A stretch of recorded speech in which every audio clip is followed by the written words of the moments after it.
సరే, పోయిన నెల ఏం వాక్యం చెప్పబడిందో అంటే ముందుకు రండి, ఒకసారి ముందుకు రండి. మీరు ఆంటీ గారు వచ్చినారు, ఆత్మీయమైన తల్లి ముందుకు రండి. ఇక్కడ కూర్చొని మీరు కూర్చుంటే మాకు రండి. దేవుడికి స్తోత్రం. పోయినసారి మరి ఏం వాక్యం చెప్పబడిందో ఎంతమందికి జ్ఞాపకం ఉందో ఒకసారి చెప్పండి. జ్ఞాపకం ఉందో చేయలేపండి. సరే, పోయిన నెల వచ్చిన వాళ్ళు ఎంతమంది చేయలేపండి. ఒకసారి గట్టిగా మీరు లేపాలి. ఇట్లా చెయ్యదు. దేవుడికి స్తోత్రం. ఇప్పుడు దించండి. ఎంతమందికి పోయిన నెల చెప్పినటువంటి వాక్యం జ్ఞాపకం ఉంది? ఇప్పుడు చేయలేపండి మీదికి. చూసినారా? ఇప్పుడు సేవకుడు బెత్తం పట్టుకొని రావాలంటారా, ఇక మైక్ పట్టుకొని వస్తే బాగుంటుంది అంటారా? ఇప్పుడు ఒక సేవకుని పరిచయం చేస్తా, రైట్? సరే, అంశంలోనికి వెళ్ళే ముందు మనము ఎవరము అని చూస్తే, మీకు సౌండ్ అక్కడ నేను దీనికి కంట్రోల్ చేస్తాను, రైట్? సన్నగా బేస్ తీసి ఎవరు అని చూస్తే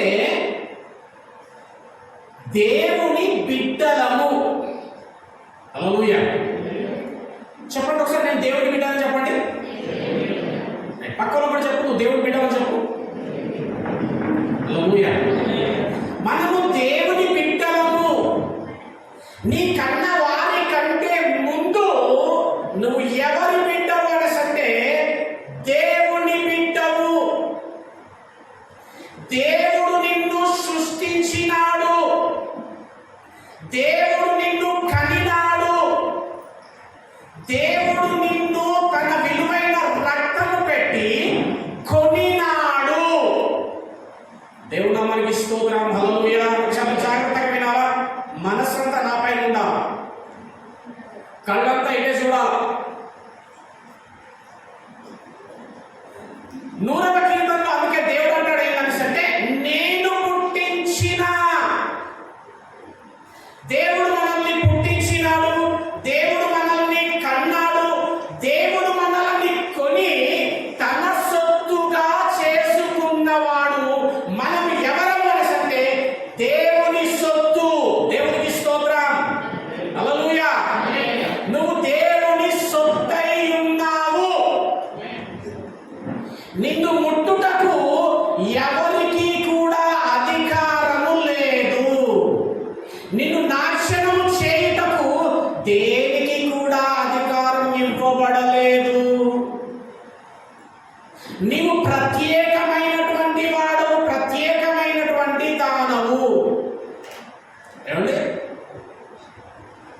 అట్లాగా దేవుడు కన్నటువంటి వారము, దేవుడి పిల్లలమై ఉన్నాం, దేవుడి ద్వారా కొనబడినటువంటి వారు, దేవుడు సొత్తై ఉన్నాం. అనేక మార్లు ఆయన మనకు తోడుగా ఉండి మనల్ని నడిపిస్తున్నటువంటి వాడు. ఇతరులు ఆరోగ్యం చెప్పినటువంటి విధంగా ఎన్నో మార్లు మనల్ని తప్పించినటువంటి దేవుడై ఉన్నాడు, కాపాడినాడు. ఏమండి? భయంకరమైనటువంటి వర్ణపడతలో ఉండి ఉన్నప్పటికీ కూడా అనేక మార్లు లేవనెత్తి ఉండవచ్చు, చాలా మార్లు నేను బాగుపరిచి ఉండవచ్చు. అడగక మునిపే నీ అవసరతలు అక్కరలు తీర్చి ఉన్నటువంటి దేవుడు నీకు చక్కటి ఆరోగ్యమును ఆయుష్ను అనుగ్రహించి కుటుంబాలుగా మిమ్మల్ని స్థిరపరిచి దీవించి ఆశీర్వదిస్తూ ముందుకు నడిపిస్తున్నటువంటి వాడై ఉన్నాడు. నీకు కలిగినటువంటి సమస్తము కూడా ఆయన మూలముగానే కలిగి ఉన్నది. హల్లెలూయా. నీవు అనుభవిస్తున్నటువంటి, నీకు కలిగి ఉన్న ప్రతిదీ కూడా ఆయన వలననే కలిగి ఉన్నది. కనుక నువ్వు ఏమి చేయవాడమై ఉన్నావంటే, ఏమి చేయవలసినటువంటి దానమై ఉన్నావనంటే క్రీస్తు వలె జీవించబద్ధుడవై ఉన్నావు. ఎందుకు? ఆయన కన్నాడు. ఎందుకు ఆయన కొన్నాడు? నువ్వు ఆయన సొత్తు. నీకు జీవమునిస్తున్నాడు, ఊపిరినిస్తున్నాడు, ప్రాణాన్ని ఇస్తున్నాడు, ఆయుష్నిస్తున్నాడు. అడగక మునిపే అన్నీ ఇస్తున్నాడు. కనుక నీవు ఏ విధంగా బ్రతకాలి? నువ్వు బ్రతికిన కాలం అంతా కూడా అంటే క్రీస్తును ధరించుకొని బ్రతికేటటువంటి వారై ఉండాలా. గలతీయులో రాస్తుంది, క్రీస్తు యేసునందు బాప్తిజం పొందినటువంటి మీరు క్రీస్తును ధరించుకొని ఉన్నవారై ఉండాలా. హల్లెలూయా, హల్లెలూయా. మొత్తానికైతే నువ్వు ఏ విధంగా బ్రతకాలంటే ప్రియమైనటువంటి వాళ్ళారా, క్రీస్తు యేసునకు కలిగిన, చెప్పాలి అంశం ఏంటి ఈరోజు? క్రీస్తు యేసునకు కలిగిన మనస్సు మీరును కలిగి ఉండాలా. ఇప్పుడు చెప్పండి, ఎంతమంది క్రీస్తు యేసునకు కలిగిన మనస్సు కలిగి ఉన్నారు? బ్రదర్, నేను క్రీస్తు యేసునకు కలిగి ఉన్నటువంటి మనస్సు కలిగి ఉన్నానండి అనేవారు చక్కగా చేతులు మీదకి లేపండి. హల్లెలూయా. అంటే అసలు ఏం చేస్తే, ఎలాగుంటే క్రీస్తు యేసునకు కలిగినటువంటి మనస్సు కలిగి ఉన్నట్టు తెలుసా? ప్రతి వారము మందిరానికి వెళ్తున్నావు కావచ్చు, ప్రతిరోజు ప్రార్థన చేసుకుంటున్నావు కావచ్చు, ప్రతిరోజు వాక్యం చదువుతున్నావు కావచ్చు. అడుగుతున్నాడు ఈరోజు వాక్యమై ఉన్నటువంటి దేవుడు, నువ్వు క్రీస్తు యేసునకు కలిగి ఉన్నటువంటి మనసు కలిగి ఉన్నావా? ఈరోజు మనం తెలుసుకుందాం, క్రీస్తు యేసునకు కలిగి ఉన్నటువంటి మనసు కలిగి ఉండడం అంటే ఏ విధంగా ఉంటే క్రీస్తు యేసునకు కలిగి ఉన్నటువంటి మనసు ఉన్నట్టు. బాగుంటే వచ్చాం ఆపేసేట పక్క చెప్పండి. ఎఫెసీయులకు రాసిన పత్రిక 2వ అధ్యాయానికి వెళ్దాం ఒకసారి. ఫిలిప్పీలకు రాసిన పత్రిక. రైట్, అందరూ ఏకాగ్రత అయితే ఉండాలా, చూపికనే ఉండాలా, మనసంతా వాక్యం పైన ఉండాలా. రాసుకునేటటువంటి వారు రాసుకోండి. ఫిలిప్పీలకు రాసిన పత్రిక 2వ అధ్యాయం. ఫిలిప్పీలకు రాసిన పత్రిక 2వ అధ్యాయం. సరే, నేను ఒకటి అడుగుతున్నా అమ్మా, ఈరోజు క్రీస్తు యేసునకు కలిగి ఉన్న మనసు అంటే ఏంటో, ఏ విధంగా బ్రతికితే, ఏ విధంగా ఉంటే, ఏ విధంగా చేస్తే క్రీస్తు యేసునకు కలిగి ఉన్నటువంటి మనసు అనేటటువంటి ఈరోజు మీకు చెప్పబడుతుంది పాఠంలో. అడుగుతున్నాను ఏంటంటే, మరి మీరు ఆ క్రీస్తు యేసునకు కలిగినటువంటి మనసు కలిగి ఉంటారా? ఇప్పుడు నేను మీరు చెప్పండి, నేను క్రీస్తు యేసునకు కలిగి ఉన్నటువంటి మనసుని కలిగి ఉంటాను. ఇప్పుడు పెద్దగా చేయలేపండి. దేవుడు మిమ్మల్ని దీవించును గాక. ఒకసారి మొత్తం కూడా చెప్పండి, నేను క్రీస్తు యేసును కలిగి ఉన్న మనసు కలిగి ఉంటాను అని చెప్పండి. సరే, చాలా కష్టపడి బాగుంది, కానీ దేవుడికి సహాయం చేయను గాక. హల్లెలూయా. ఇప్పుడు పక్కలో కూడా చెప్పండి, మూడో సాక్ష్యం ఉన్నది, నేను క్రీస్తు యేసును కలిగిన మనసు కలిగి ఉంటాను. ఒకసారి పక్కలో చెప్పండి. మాటలు లేదు. ఎంత మంచంలో. ఇప్పుడు వెళ్దాం వాక్యంలోనికి. 5వ వచనం చదవండి ఒకసారి. క్రీస్తు యేసునకు కలిగిన ఈ మనస్సును ఏ మనస్సు, అది ఏ మనస్సు? క్రీస్తు యేసునకు కలిగిన ఈ మనస్సు మీరును కలిగి ఉండుడి. ప్రియమైనటువంటి వారలారా, ఈ మాట అపొస్తలుడైనటువంటి పౌలు గారు ఫిలిప్పీ సంఘానికి చెప్పుతా ఉంటున్నాడు. అయితే మొట్టమొదట ఈ ఫిలిప్పీ సంఘం ఏ విధమైనటువంటిది అనేది చూస్తే వినండి, చాలా బాగుండండి. ఈ ఫిలిప్పీ సంఘం ఎలాంటిది అంటే, పౌలు గారు చేస్తున్నటువంటి ప్రభువు పరిచర్యలో అన్ని విషయంలో ముందుగా ఉంటూ సహాయ సహకారముల చేత నడిపిస్తున్నటువంటి సంఘము ఫిలిప్పీ సంఘం. దేవునికి స్తోత్రం, హల్లెలూయా. ఇది పౌలు గారి 2వ ప్రయాణంలో లూదియా ద్వారా ఏర్పరచబడినటువంటి సంఘము ఫిలిప్పీ సంఘం. ఏమంటే, దేవుని పరిచర్య విషయంలో తోడుగా ఉండి ప్రతి విషయంలో సహకరిస్తూ సహాయకులై ఉండి నడిపించడమే గాక, పౌలు గారి సేవకుడి వ్యక్తిగతమైనటువంటి జీవితంలో కూడా వారు అవసరముగా ఉన్న సమస్తము ప్రతిదీ కూడా వారు సహకరిస్తూ సహాయం చేస్తూ నడిపిస్తున్నటువంటి మంచి సంఘం. దేవునికి స్తోత్రం, హల్లెలూయా. అర్థమైంది మాటలు రెండు? సేవకుడు చేస్తున్నటువంటి దేవుని పరిచర్యలో సహకరించడమే కాక, సేవకుడి వ్యక్తిగతమైనటువంటి జీవితంలో కూడా సహకరిస్తూ నడుస్తున్నటువంటి సంఘము ఫిలిప్పీ సంఘము. అందుకే పౌలు గారు కొరింథీలో ఏమంటాడో తెలుసా? ఒక మాటలో, నేను ఏమైనా రుణపడి ఉన్నాను అనేసి అంటే అది ఫిలిప్పీ సంఘానికి మాత్రమే అంటారు. అర్థమైందా? నేను అక్కడ ఉంటే ఏమన్న మాట నాది. పౌలు గారు ఏమంటున్నారంటే, నేనేమైనా రుణపడి ఉంటే అది ఫిలిప్పు సంఘానికి మాత్రమే అని చెప్పినాడు కొరింథీలో. అంత గొప్పదైనటువంటి సంఘము, చాలా గొప్ప సంఘం అండి ఈ ఫిలిప్పు సంఘము. ఇంత గొప్పదైనటువంటి ఈ సంఘానికి ఒకానొక సమయంలో పౌలు గారు చెప్పవలసి వచ్చిన మాట ఏంటంటే, మీరు క్రీస్తు యేసునకు కలిగి ఉన్న మనసును కలిగి ఉండండి. బాగా అర్థం చేసుకోవాలి. వాక్యం చాలా మెల్లిగా పోవాలి. నువ్వు వాక్యం చదివినప్పుడు చాలా మెల్లిగా చదవాలి. ఇప్పుడు అర్థం కాదు. ఇప్పుడు అడుగుతున్నా, మీరు క్రీస్తు యేసునకు కలిగిన మనసు కలిగి ఉండండి అని వారిని అన్నాడంటే అర్థం ఏంటి? ఏంటి? ఎవరైనా కలిగి లేరు. Very good. ఎంతో చేస్తున్నారు, ఎంతో ఇస్తున్నారు, ఎంతో ఉంటున్నారు, కానీ వారికి ఏం చెప్పవలసి వచ్చింది సేవకుడు అంటే, మీరు క్రీస్తు యేసునకు కలిగిన మనసు కలిగి ఉండుడి అని చెప్పవలసి వచ్చింది అంటే దాని అర్థం ఏంటంటే, అన్నీ చేస్తున్నారు కానీ వారు క్రీస్తు యేసునకు కలిగిన మనస్సును కలిగి లేరు. ఏం జరిగింది ఆ సంఘంలో అంటే, ఐక్యత లోపించింది.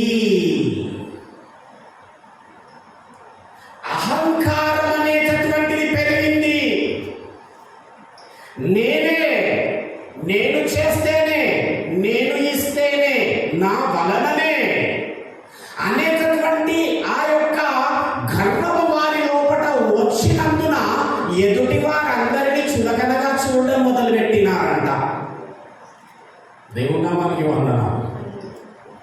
నా వలననే కదా, నేనే కదా, నేనే చేసినాను కదా, నేనే చూసినాను కదా, నేనే ఉన్నందుకే అనేటటువంటి అహంభావం వచ్చినందున ఎదుటి వారిని కూడా చులకనగా చూసేటటువంటి పరిస్థితి ఆ ఫిలిప్పీ సంఘంలో ఏర్పరచబడింది. అందుకే ఆ మొదటి అధ్యాయం 2వ అధ్యాయంలో పౌలు గారు పదే పదే చెప్పేటటువంటి మాట ఏంటంటే, అయ్యా మీరు ఏక మనస్సు కలిగి ఉండండి.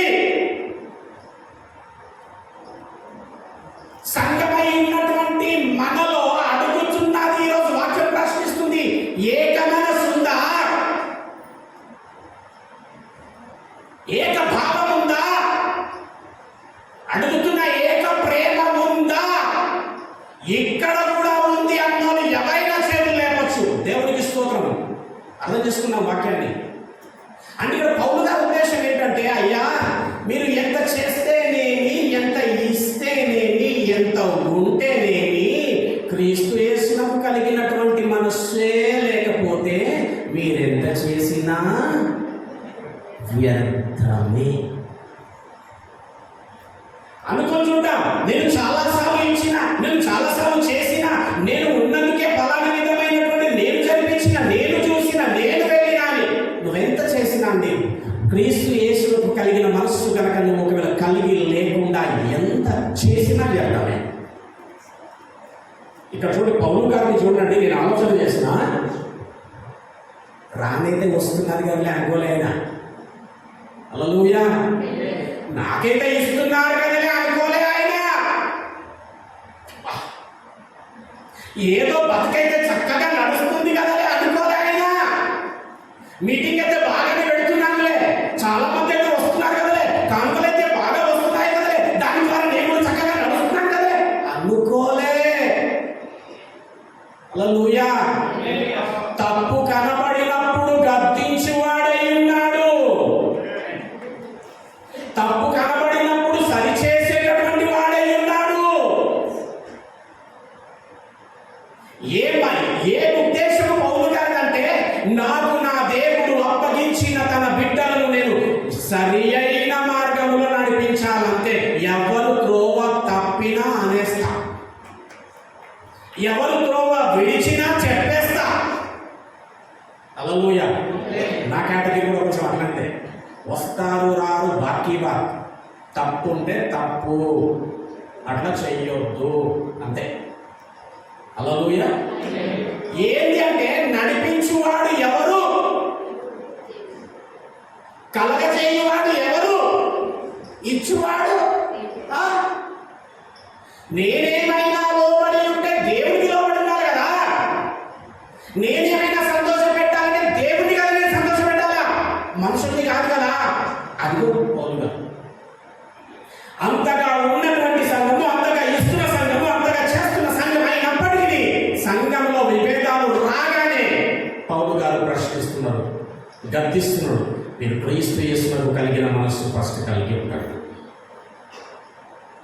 ఈరోజు సంఘంలో చాలా మంది అనుకుంటుండొచ్చు, నేనేదో చేస్తున్నా, లేకపోతే నేను ఉంటున్నా, నా బలమునే అనేటువంటి అహంభావము, అహంకారము చాలా మందిలో ఉండి ఉండవచ్చండి.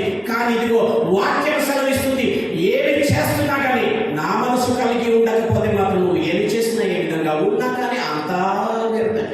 కాబట్టి ఈరోజు చాలా ప్రాముఖ్యమైన పాఠం నేర్చుకున్నాం. ఏ విధముగా చేస్తే క్రీస్తు యేసునకు కలిగిన మనస్సు కలిగి ఉన్నట్టు. ఇప్పుడు 2వ వచనం నుంచి చదువుతాం, ఒకటొకటిగా వెళ్దాం. ఫిలిప్పీయులకు రాసిన పత్రిక 2వ అధ్యాయం 2వ వచనం. మీరు ఏక మనస్కులగునట్లు, అది మీరు ఏక మనస్కులగునట్లు, ఏక ప్రేమ కలిగి, ఏక ప్రేమ కలిగి. ఎవరు? మనమే, మీరే, నేనే. ఏక మనస్కులగునట్లు, ఏక ప్రేమ కలిగి, ఏక భావము గలవారుగా ఉండి, ఉండాలంట సంఘంలో. ఒక్కదాని అందే మనస్సు ఉంచు. ఒక్కదాని అందే మనస్సు ఉంచండి. అంటే నువ్వు ఒకటి చేస్తానంటే చెప్పదా, నేను ఒకటి చేస్తా. నువ్వు ఒకటి చేస్తానంటే చెప్పాలా, నేను ఒకటి చేస్తా. నేను అట్లా చేస్తానంటే కాదు, ఇట్లా చెయ్యాలి. ఒక్కదాని యందు మనసు లేదు, ఏక భావం లేదు, ఏక ప్రేమ లేదు. అంటే ఇక్కడ ఏమి లేదు, క్రీస్తు యేసునకు కలిగిన మనసు లేదు బిడ్డ. కలిగి ఉంటూ ఏం చేయాలా, అట్లా చేస్తూ ఏక భావము గలవారుగా ఉండి, ఏక భావము గలవారుగా ఉండి, ఒక్కదాని అందే మనస్సు ఉంచుచు, ఒకదాని అందే మనసు ఉంచుచు, నా సంతోషమును సంపూర్ణము చేయుడి. అట్లా చేస్తూ నన్ను సంతోషపెట్టండి, నా సంతోషమును పరిపూర్ణం చెయ్యండి. దేవుడు నామానికి వందనాలు. హల్లెలూయా, దేవునికి స్తోత్రం. కాబట్టి ఈరోజు వాక్యం నీతోని నాతోని ఎందుకు మాట్లాడుతుంది, ఎందుకు చెప్పబడుతుంది అంటే వినండి, నీ ద్వారా సంఘాన్ని కట్టదలచినాడు దేవుడు. నీ స్థితి ఏమై ఉండవచ్చు, నీ గతి ఏమైనా ఉండవచ్చు, కానీ నీ ద్వారా సంఘమును నిలబెట్టుకొనదలచినాడు దేవుడు. గనుక నీతో మాట్లాడుతున్నాడు, గనుక నాతో మాట్లాడుతున్నాడు. హల్లెలూయా. కాబట్టి ఈ రోజు ఒక నూతన విధానం నీ సంఘంలో ఏ కనబడాలా, క్రీస్తు యేసునకు కలిగిన మనస్సు కనబడాలా. చదవండి నెక్స్ట్. కక్ష చేతనైనను, అట్లా ఏకభావంతో, ఏక ప్రేమతో, ఏక మనస్సు కలిగి ఉండండి. కానీ మీరెట్లుంటారంటే కక్ష చేతను, వృధాతిశయము చేతనైనను, చూసినారా, వృధాతిశయము చేతనైనను దయచేసి ఏమీ చేయక వినయమైన మనస్సు గలవారై. ఎట్లుంటదమ్మా ఇప్పుడు మనము సంఘంలో? కక్ష చేత ఉండద్దు. ఏమున్నాయంట మనుషుల్లో? కక్షలు, ఈర్షలు, కుళ్ళు, కుతంత్రాలు. హల్లెలూయా. మీకు విషయం చెప్పండి, ఇవన్నీ ఎక్కడుంటాయి తెలుసా? కుటుంబంలోనే, రక్త సంబంధికుల్లోనే. అవతలో దేవుడదు. ఇది ఎప్పుడు పడిపోతాడా అని ఎవరు చూస్తారు తెలుసా? కుటుంబమే. నువ్వు పడిపోతే నవ్వాలని ఎవరు చూస్తుంటారు తెలుసా? నీ వాళ్ళే. హల్లెలూయా. ఏమంటే నేను సత్యమే చెప్పుచున్నాను, లేదు నేను చెప్పట్లే. నువ్వు పడిపోతుంటే, నువ్వు కాలు జారిపోతుంటే, నువ్వు నాశనం అవుతుంటే, నువ్వు ఆకలి చేత అలమటిస్తా ఉంటే చూడాలా అని ఎవరు చూస్తుంటారు మొట్టమొదట అంటే నీ వాళ్ళే. అవునా కదా? ఒక మాట మత్తయి వార్త అట్లే పెట్టండి. ఇప్పుడు అక్కడ వద్దాం మళ్ళీ. ఇది అవునా కదా చూపించాలి కదా, మరి వాక్యంతో చూపించాలి. మత్తయి వార్త 10వ అధ్యాయము 34వ వచనం చూద్దాం ఒకసారి. ఏమంటే ఇరుగుపొరుగు బాగానే ఉంటారండి, అవతల వాళ్ళు బాగానే ఉంటారు. మన నాశనమును కోరుకుంటున్నటువంటి వారు కావచ్చు, పడితే చూసి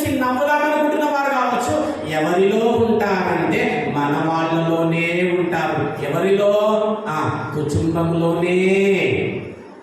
34 వర్షం చదవాలి అన్నా కదా, ఒకసారి చూద్దాం బిడ్డ.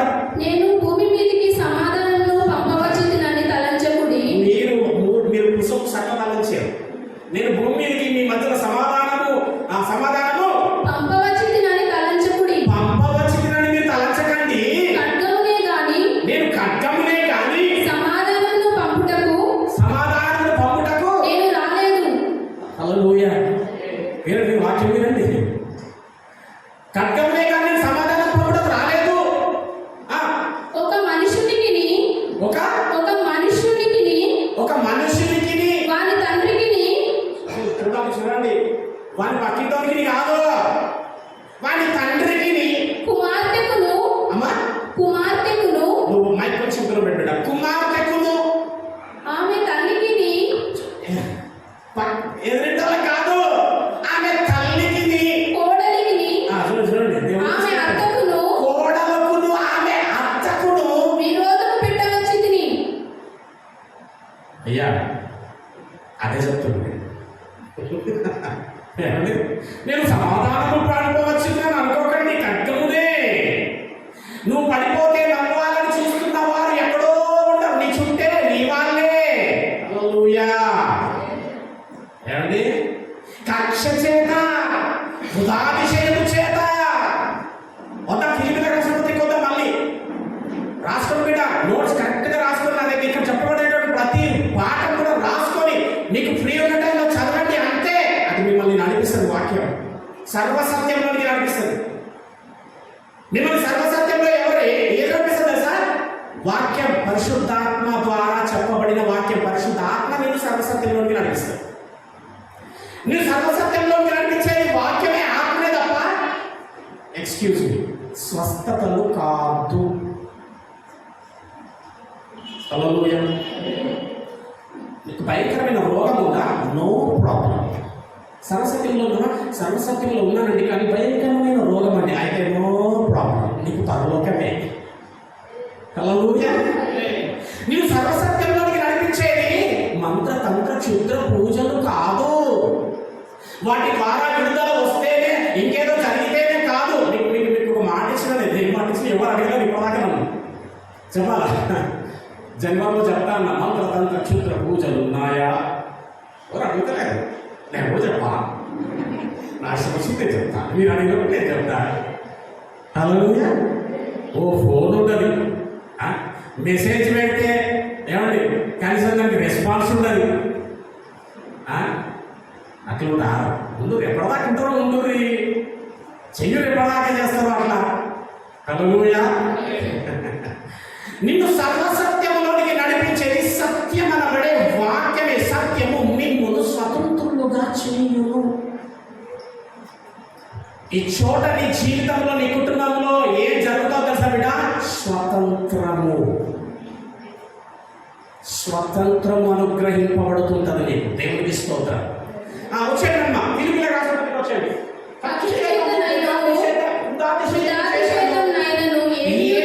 చెయ్యకండి దయచేసి, అది క్రీస్తు యేసునకు కలిగిన మనసు కాదు. కక్షలు పెట్టుకుంటారా? మాట్లాడుకుంటా, లేకపోతే కక్షలు పెట్టుకుంటారా? పసారంటారు. కక్షలు పెట్టుకుంటారా? ఈ సమాగమంలో కుతంత్రాలు పెట్టుకుంటారా? పెట్టుకుంటే ఏమవుతుంది? క్రీస్తు యేసునకు కలిగిన మనసు కాదు. అది ఆ క్రీస్తు యేసునకు మనసు కలిగినటువంటి మనసు పెట్టుకోకుండా నువ్వు ఎంత ప్రార్థన చేసినా, నువ్వు ఎంత వాక్యం చదివినా, నువ్వు బాప్టిజము తీసుకున్నా, నువ్వు ప్రతి వారం మందిరానికి వెళ్ళినా వ్యర్థం. ఈరోజు మంచి పాఠం నీకు ఎందుకు చెప్పబడుతుందో తెలుసా? దేవుడు నీకు చక్కటి ఫలములను ఇవ్వబోతున్నాడు ఈ పాఠంతో. హల్లెలూయా. నీకు చక్కటి ఫలములు రానయ్యున్నది. ఇది పంట కోసే కాలం నీకు. హల్లెలూయా. కాబట్టి కక్ష చేత ఉంటే నువ్వు కక్ష అనే పంటను కోస్తావు. కాబట్టి నీకు ఆయన మనస్సును పరిచయం చేస్తున్నాడు. నరుడా, ఏది వితురువో, ఇప్పుడు అదే సీజన్. ఇది సీజన్. మూతబడి ఉన్న నీ ఫైల్స్ ఓపెన్ కాబోతున్నాయి. హల్లెలూయా. విస్తారమైనటువంటి పంట ఫలమును అనుభవించబోతున్నారు మీరు. జరిగితే 8106926266 జర కాల్ చేయండి. హల్లెలూయా. ఇక్కడ ప్రవచనాత్మకంగా ఏదో ప్రత్యేకంగా ఇక్కడ దేవుడు అని చెప్పడం లేదు. ఇక్కడ అట్లా చెప్పబడదు. వాక్యం ద్వారానే అనౌన్స్మెంట్ జారీ అయిపోతుంది అంతే. హల్లెలూయా. అంతే, దేవుడు మాట్లాడాలి అంతే. వాక్యమైన దేవుడు మాట్లాడాలి నీతో. ఇదిగో మాట్లాడుతున్నాడు. ఫలములను అనుభవించి కోసి అనుభవించేటటువంటి కాలం ఇది. అట్లా చేయక వినయము గల మనస్సు గలవారై. ఎట్లుండాలమ్మా? వినయమైన మనస్సు వినయమైన మనస్సు అంటే ఏంటి అంటే, రాసుకోండి, దాని భావం చెప్తున్న సాత్వికమైన మనస్సు. వినయము గల మనస్సు అంటే తగ్గించుకొనడము. హల్లెలూయా. ఏమండి? వినయము గల మనస్సు అంటే తగ్గించుకునేటటువంటి, తనకు తాను తగ్గించుకునేటటువంటి మనస్సు వినయము గల మనస్సు. వినయము గల మనస్సు అంటే ఏంటంటే ఎదుటి వారిని తనకంటే యోగ్యుడని ఎంచుకునే మనసు అండి. ఎంతమందికి ఉంటారండి? ఎదుటివాడు చిన్నవాడే కానీ, పెద్దవాడే కానీ, దరిద్రుడే కానీ, దయనీయమైన వాడే కానీ, వానిని నీకంటే యోగ్యుడని ఎంచుకొనుట వినయము గల మనసు. అది క్రీస్తు యేసునకు కలిగిన మనసు. హల్లెలూయా. ఎలాంటి మనసు కలిగి ఉండాలి? ఇక్కడ వినయము గల మనస్సు కలిగి ఉండాలా. ఒకరినొకడు తనకంటే యోగ్యుడని ఎంచుచు. చూసినారా? అది ఒకరినొకడు తనకంటే ఏమనుకోవాలా? యోగ్యుడని ఎంచుకోవాలా. ఇప్పుడు ఈ ఫిలిప్పీ సంఘంలో ఏం జరిగింది అంటే, నేనే యోగ్యుడు, నేనే చదువుతా, నేనే చేస్తా, నేనే ఇస్తా, నేనే ఉంటా, నా వలననే అనుకుంటూ ఎదుటి వారందరినీ చిన్నగా చులకనగా చూస్తున్న వారై ఉండి ఐక్యతను కోల్పోతున్నారంట వాళ్ళు. అందుకు పౌలు గారు ఫిలిప్పీ సంఘానికి హెచ్చరిక చేస్తున్నాడు, మీరు క్రీస్తు యేసునకు కలిగిన మనసు కలిగి ఉండండి. మీరు గమనించండి, ఒక భార్య భర్తల మధ్యన ఈ వినయము గల మనస్సు, తగ్గించుకునే సాత్వికమైన మనస్సే కనుక లేకపోతే, ఒక కుటుంబంలోనైనా సరే ఈ విధమైనటువంటి తగ్గింపు స్వభావము గనక మనస్సు లేకపోతే ఆ కుటుంబాలు నిలబడవు. కావాలంటే చెక్ చేసుకో.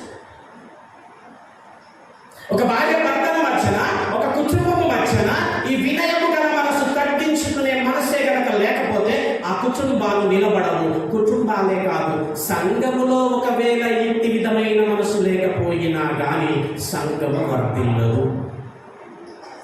దేవుని నామానికి స్తోత్రం. హల్లెలూయా. ఐక్యత కోల్పోతుంది, పగలకు దారి తీస్తది. ఎప్పుడు? తగ్గింపు మనసు, వినయము గల మనసు గనక లేకపోతే. ఏమండి, ఇల్లు బాగుండాలంటే బాగుండాలంట, ఇల్లాలు బాగుండాలి. పంట బాగుండాలంటే రైతు బాగుండాలంట. ఒక సంఘము బాగుండాలంటే సంఘమును నడిపించే నాయకుడు సత్యమైన వాక్యము చెప్పుచు, గద్దించువాడై, ప్రేమించువాడై, సరిచేయువాడై, ఉన్నది ఉన్నట్టుగా వాక్యమును బోధించువాడై ఉండాలి. హల్లెలూయా. పౌలే కనుక నాకెందుకులే, నేనైతే నడుస్తున్నాను కదలే, చాలా ఇస్తున్నాను కదలే, చాలా వస్తున్నాయి కదలే అనుకుంటే ఏమండి, ఆ సంఘం నిలబడేది కాదు. అట్టి విధంగా దేవుని బిడ్డలను నిలబెట్టేటటువంటి వాడే ఉండకపోయేవాడు. Next right. ఇప్పుడు క్రిస్టియన్స్ కలిగిన మనసు అంటే ఏంటమ్మా చెప్పండి ఒకసారి. ఏకభావము, ఏక స్వభావము, ఏక ప్రేమ కలిగి ఉండాలా. నంబర్ 1. నంబర్ 2, వినయము గల మనస్సు కలిగి ఉండాలా. ఇప్పుడు నంబర్ 3 చూడండి. మీలో ప్రతి వాడును తన సొంత కార్యములను మాత్రమే కాక ఇతరులకు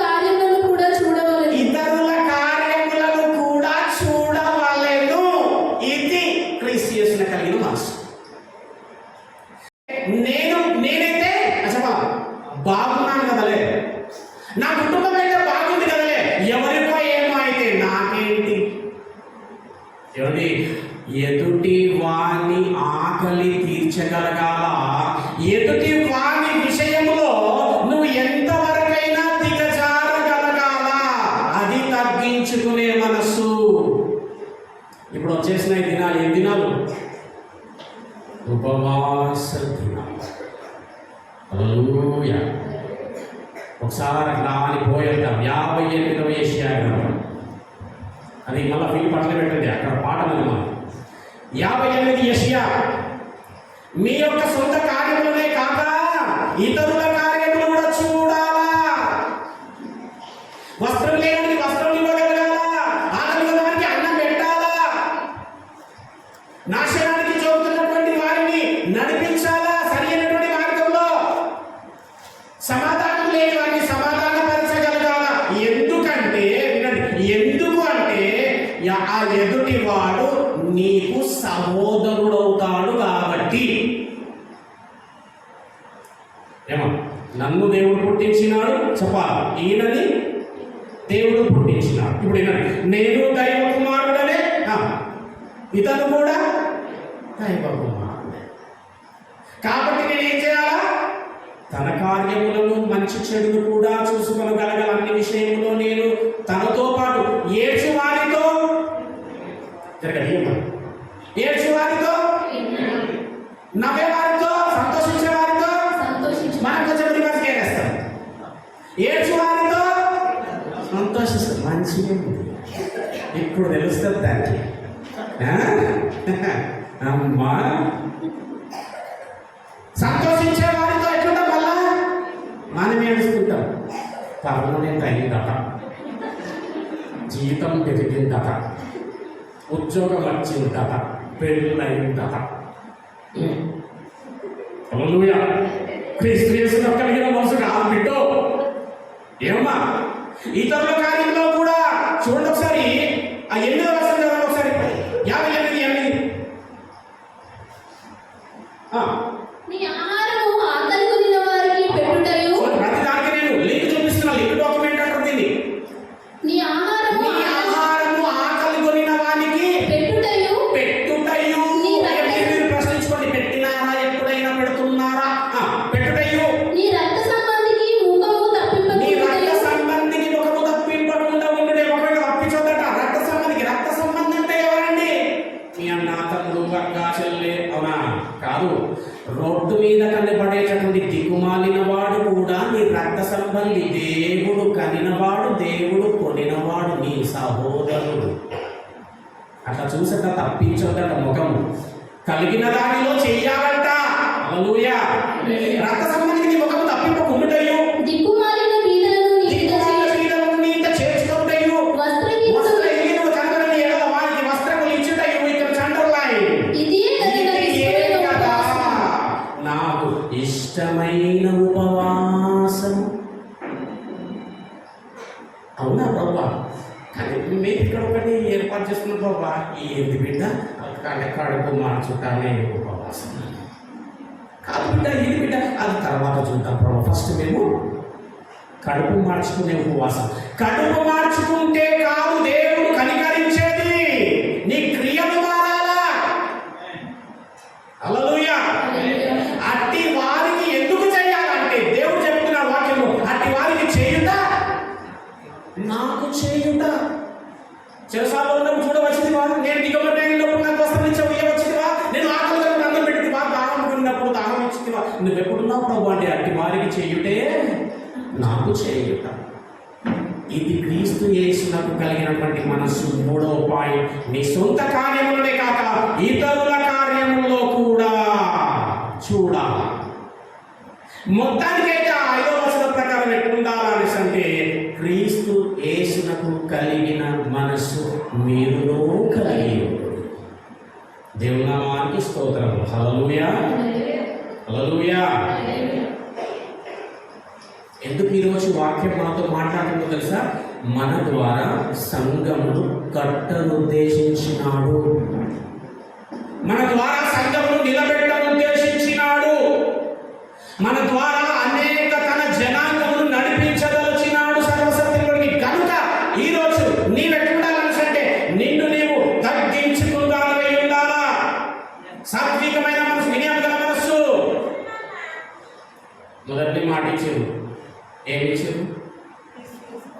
ఇచ్చిరా లేదా? నిన్ను ఎందుకు హెచ్చించుకుంటూ ఎదుటివాడిని చులకనగా చేస్తావా? నిన్ను నువ్వు తగ్గించుకుంటూ వాడిని ఏం చేయాలా? యోగ్యుడిగా ఎంచాలా. చూద్దాం ఎంతమంది ఉంటారు వారికి వారే జవాబుదారులు. హల్లెలూయా. చూడండి ఇప్పుడు ఇంకా ఏంటి క్రీస్తు చేసిన కలిగిన మనసు మాకు చెప్పండి. ఇంకా 6వ వచనం అమ్మ, 6వ వచనం. ఆయన దేవుని స్వరూపము కలిగిన వాడై ఉండి, దేవుని యొక్క స్వరూపము కలిగిన వాడై ఉండి దేవునితో సమానంగా ఉండుట విడిచిపెట్టకూడని ఆ పరలోకమందు దేవునితో సమానముగా నేను ఉండొచ్చు కదా అనుకోలేడంట. విడిచిపెట్టుట విడిచిపెట్టకూడని భాగ్యమని ఎంచుకున్నది. విడిచిపెట్టకూడదు అని అది భాగ్యమని ఎంచుకొనలేదు. కానీ మనుషుల పోలికగా పుట్టినాడు. ఏం చేసినాడు అంటే అట్టి ఆ మహా భాగ్యమును విడిచి వచ్చినాడు. బాగా అర్థం చేసుకోండి. ఆ నిత్యమైన పరలోకములో ఆ భాగ్యమును విడిచి వచ్చినాడు. ఎందుకు అనేసి అంటే నేను నా తండ్రి చిత్తాన్ని నెరవేర్చాలా. నేను నా తండ్రి చిత్తాన్ని, దేవుడి చిత్తాన్ని నెరవేర్చాలా అని కలిగినటువంటి ఆ యొక్క ఆ భాగ్యమును విడిచి వచ్చినాడంట. దీని అర్థం ఏంటో తెలుసా? దేవుని నేను ఏం చేయడానికి వచ్చామమ్మా? దేవుని చిత్తాన్ని నెరవేర్చడానికి కదా. ఈ దేవుని చిత్తాన్ని నెరవేర్చేటటువంటి ప్రచురించే విషయంలో ఏ విధంగా ఉండాలని అంటే నీకు కలిగిన దానిని విడిచిపెట్టేదానవై ఉండాలి. దేవుని ప్రకటించే విషయంలో నీ కలిగినటువంటి దానిని కోల్పోయేటటువంటి దానవై ఉండాలా. విశేషణ కలిగిన మనసు పాయింట్స్ రాసుకోండి, గుర్తుపెట్టుకోండి. మీరు క్రీస్తు కొరకు నష్టపరుచుకొనగలగాల, కోల్పోగలగాల, విడిచిపెట్టగలగాల. ఇది క్రీస్తు యేసునకు కలిగిన మనసు. నేను అడుగుతున్నా, ఎవరైనా నష్టపోయిందా ఇక్కడ? నష్టం జరిగిందా లేదా? ఎవరు జరగలేదా? నాకైతే మహా జరిగింది. హల్లెలూయా. నష్టం జరిగిందా? అనవసరంగా కోల్పోయడం జరిగిందా? విడిచిపెట్టడం జరిగిందా? అడుగుతున్నా, ఎవరి కొరకు? సమాధానం వెయిట్ చేస్తుంది. ఎవరి కొరకు? అమ్మా, ఎదుటి వాని కొరకు లేదా నీ కొరకు. కానీ ఇక్కడ వాక్యం ఏం చెప్తాడే? నా కొరకు నీవు విడిచిపెట్టుకోగలగాల, వదిలిపెట్టగలగాల, నష్టపోగలగాల, ప్రయాసపడగలగాల. అప్పుడు నా యందు పడిన నీ ప్రయాసము వ్యర్థం కాదు. మనుషులు మోసం చేస్తే ఎంతో నష్టపోయిన వాళ్ళు చాలా మంది ఉన్నారు. అందులో నేనున్నా. హల్లెలూయా. ఏమండి? ఆ నష్టపోయింది, ఆ విడిచిపెట్టింది, కోల్పోయింది ఒక ఎదుటి మనుషుని కొరకు కానీ దేవుని కొరకు కాదు. అది ప్రయోజనకరమైనటువంటిది కాదు. దేవుని నామానికి వందనాలు. హల్లెలూయా. విడిచిపెట్టి ఏం చేసినాడినా? మొదటి కొరింథీయులు 2వ కొరింథీయులకు రాసిన పత్రిక 8వ అధ్యాయం 9వ వచనం చూడండి ఒకసారి. అట్టి విధమైనటువంటి ఆ భాగ్యము, మహాభాగ్యము, విడిచిపెట్టకూడని భాగ్యమని ఎంచుకొనలేదు. కానీ ఏం చేసింది మరొచ్చు ఆయన? ఎందుకు విడిచిపెట్టిండో అవునా కదా చూడండి. ఎందుకు విడిచిపెట్టినాడు ఆయన? 9వ వచనం, 8వ అధ్యాయం 9వ వచనం, 2వ కొరింథీ. మీరు మన ప్రభువైన యేసుక్రీస్తు కృపను ఎరుగుదురు కదా. ఎరుగుదరు లేదు నాకు ఎవరు రైట్. ఎరిగి ఉండాలి యేసుక్రీస్తు కృప. ఏంటో చూడండి యేసుక్రీస్తు కృప. మీరు యేసుక్రీస్తు కృపను ఎరుగుదురు కదా. ఒకవేళ ఎరగకపోతే ఎరగండి, తెలుసుకోండి. ఆయన ధనవంతుడై ఉండియు, మీరు తన దరిద్రము వలన ధనవంతులు కావాలని ఆయన మీ నిమిత్తము దరిద్రుడై.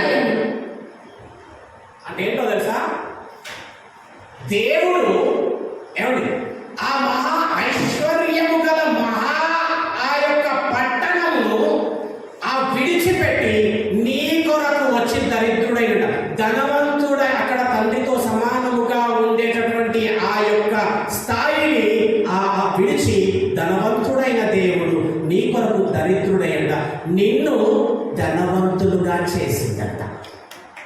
అంటే అర్థం మీకు తెలుసా? ఆయన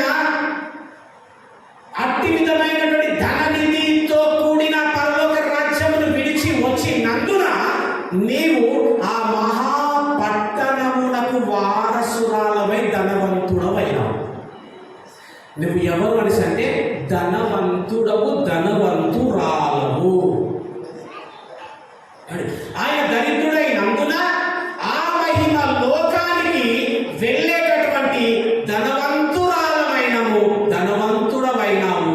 మనం ఎవరము అనేసి అంటే ధనవంతులము. అంటే ధనవంతుడు ఈ లోకంలో లక్షలు కోట్లు ఉన్నాడు కాదు. హల్లెలూయా. కారు బంగ్లలు మిద్దలు మేడలు భూములు జాగలున్నోళ్ళు కాదండి. ఎవరు ధనవంతుడంటే దేవుని నమ్ముకుని బాప్తిస్మము తీసుకుని రక్షణను పొంది ఆ రక్షణ ద్వారా పొందుకున్నటువంటి ఆ పరలోకమును పొందుకున్నటువంటి వారు ధనవంతులు. అంటే మనము ధనవంతులు. ఈ లోకంలో దరిద్రుడు కావచ్చు కానీ ధనవంతుడు. లాసరు గురించి ఏం రాసింది తెలుసా? దరిద్రుడు ఒకడు ఉండేను రాసింది. ఎక్కడ దరిద్రుడు తెలుసా? ఈ లోకంలో దరిద్రుడు కానీ తండ్రి మూలంగా దేవుడి మూలంగా ధనవంతుడైనాడు. అంటే ఇక్కడ ఉద్దేశం ఏంటి అనేసి అంటే ప్రియమైనటువంటి వాళ్ళారా, ఏమండి, ఎదుటి వారికి మేలు చేయడం కోసము అవసరమైతే నువ్వు కీడును అనుభవించినా పర్వాలేదు అనుకునే మనసు క్రీస్తు యేసులోకి కలిగిన మనసు. అర్థమైందో కాదు? హల్లెలూయా. ఎదుటి వాడి లాభం కొరకు నీవు నష్టపోయినా పర్వాలేదు అనుకునేటటువంటి మనసు క్రీస్తు యేసునకు కలిగినటువంటి మనసు. ఎదుటి వాడు రక్షణ కొరకు నీవు శిక్షను అనుభవించినా పర్వాలేదు అనుకునేటటువంటి మనసు క్రీస్తు యేసునకు కలిగిన మనసు. మళ్ళొకసారి ప్రశ్న, క్రీస్తు యేసునకు కలిగిన మనసు కలిగి ఉంటారా? ఉంటామన్నోళ్ళు ఒక్కసారి మళ్ళీ చేరు మీరు లేవండి. దేవుడు మిమ్మల్ని దీవించును గాక, అట్లాగే నడిపించును గాక. హల్లెలూయా. నడపలేనటువంటి అసమర్థత మనలో ఉండొచ్చు కానీ సమర్థుడైన దేవుడు నడిపించి చూపిస్తాను నేను. హల్లెలూయా. ఈ మనసు దేవుడు మనందరికీ ఇవ్వబోతున్నాడు. హల్లెలూయా.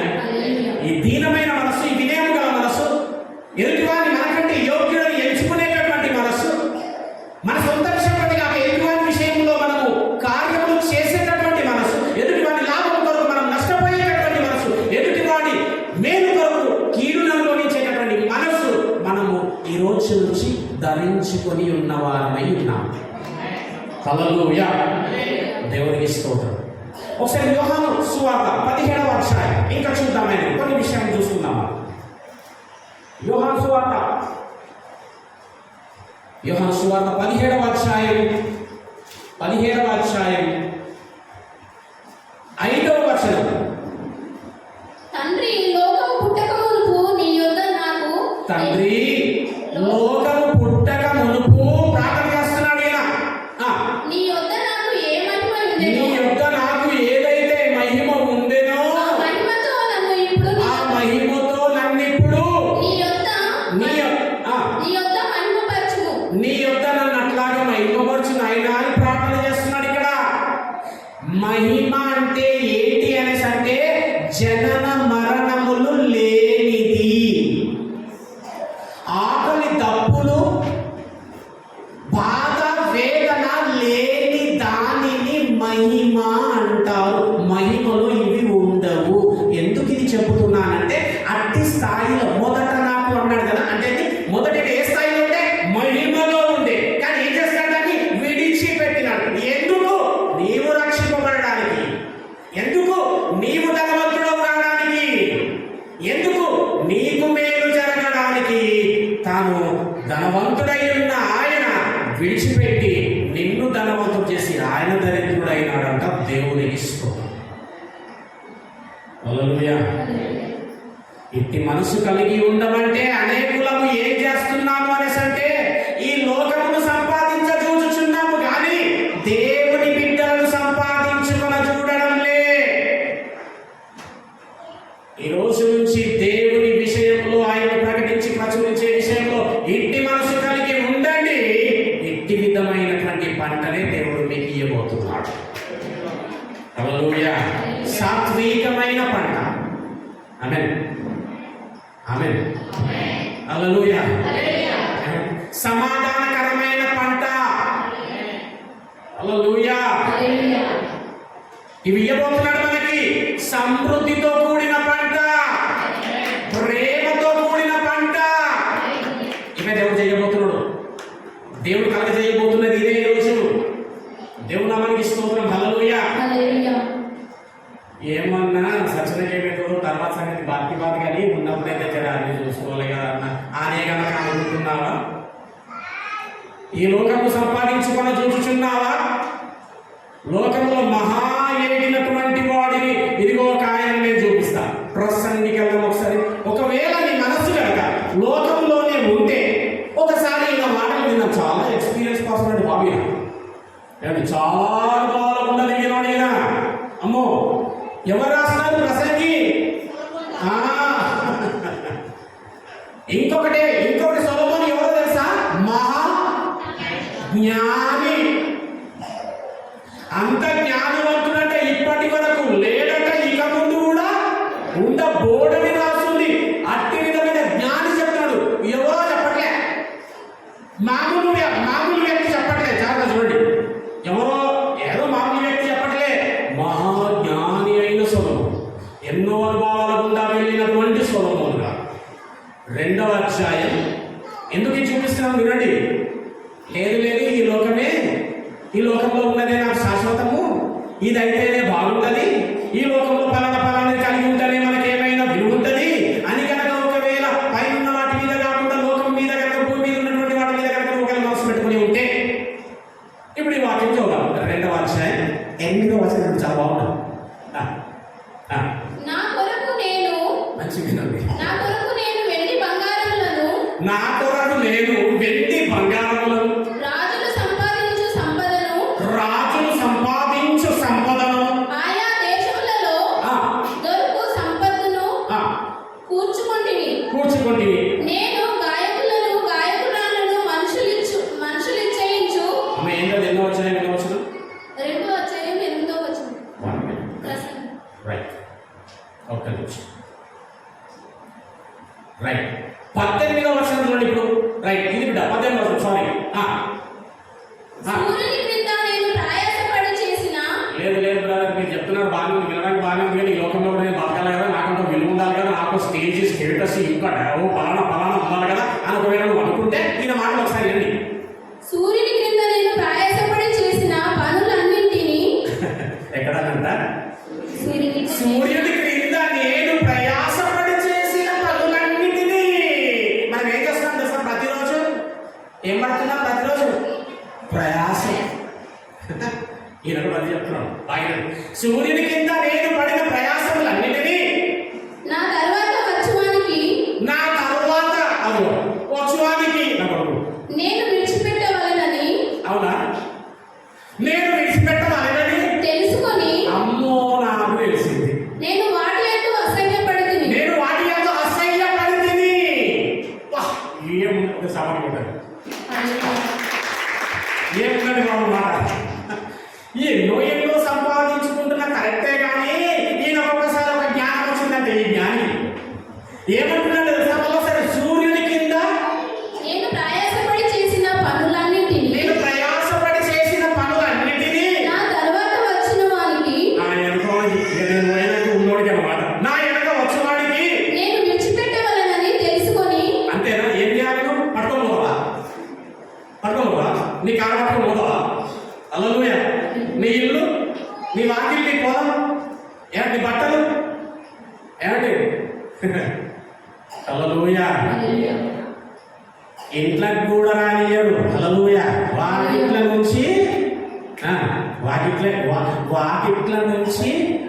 కాటికే.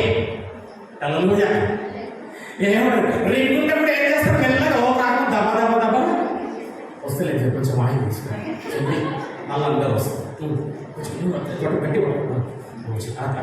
కమ్మల్ని బుక్ పెట్టి ఎందుకంటే ఏమా 3 మాసాలు ఇది చేయలేదు అది.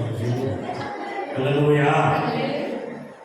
అన్నీ నీకేసుకొని పాపం ఏమండి నా వెనకొచ్చోనికే వేసేసుకుంటాను, అన్నీ వేసేసుకొని వెయ్యాలి కాబట్టి ఒక బట్ట చేతి వేసి కథ కరెక్ట్గా కదా వాక్యం. లోకం విషయం ఒకవేళ ఆలోచిస్తున్నాం, దేవుడు పైన వాటి విషయం మనసు పెట్టుకో, ఆశీర్వదింపబడతావు. హల్లెలూయా. నా వెనక వచ్చడానికి నేను విడిచిపెట్టవలనని తెలుసుకొని నేను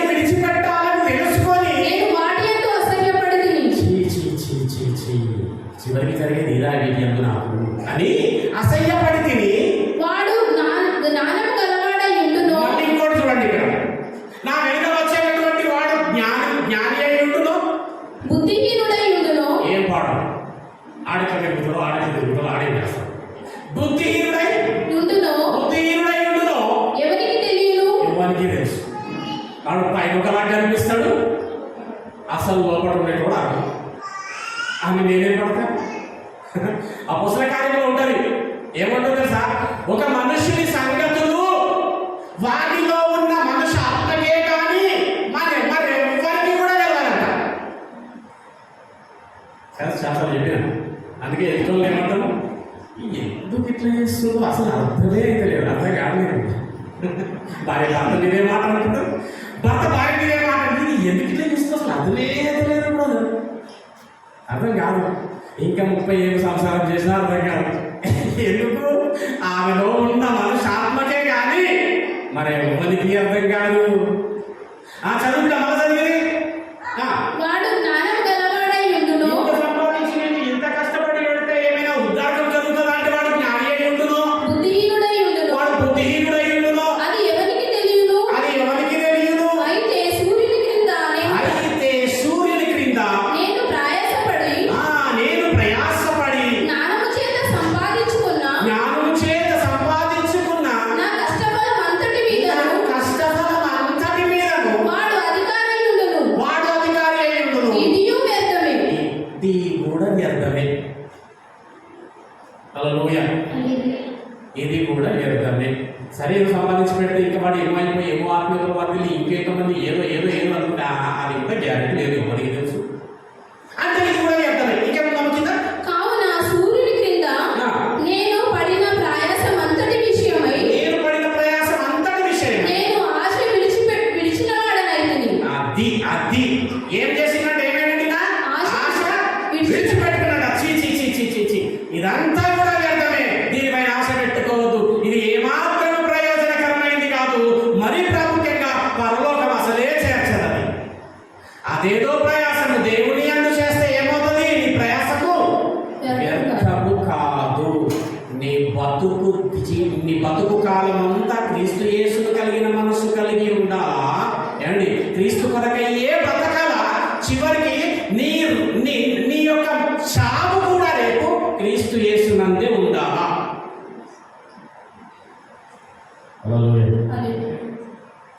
వినపడంలో ఒకసారి హల్లెలూయా చెప్పండి. హల్లెలూయా. కొత్త స్పీకర్లు, కొత్త మైకులు వినపడదంటే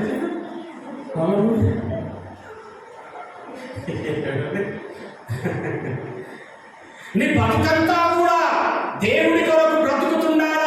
క్రీస్తును ధరించుకొని, క్రీస్తు యేసునందు వాత్సల్యం నీవు క్రీస్తును ధరించుకొని క్రీస్తు యేసు కలిగిన మనసు కలిగి బతకాలా. రేపు చావు కూడా అది ఎంత భయంకరమైన మరణమైనా సరేనండి, నువ్వు దేవుని యందు చచ్చిపోవాలా.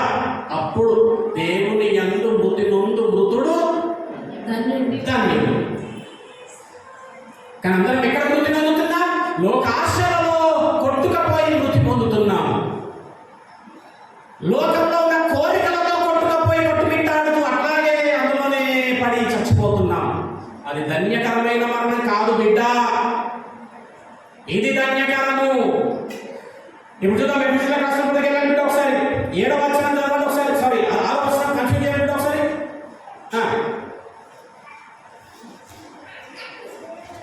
కొలసీలు 1:15 కూడా రాసుకోండి. అక్కడ ఏముంటుందంటే సర్వ సృష్టికి ఆది సంభూతుడు అని రాసుకుంటుంది ఆయన.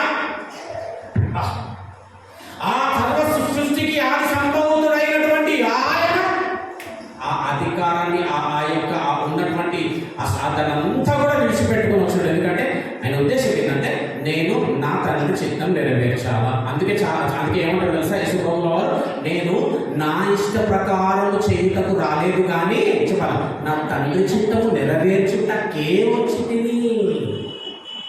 ఎట్లా వచ్చి తినో తెలుసా మీకు?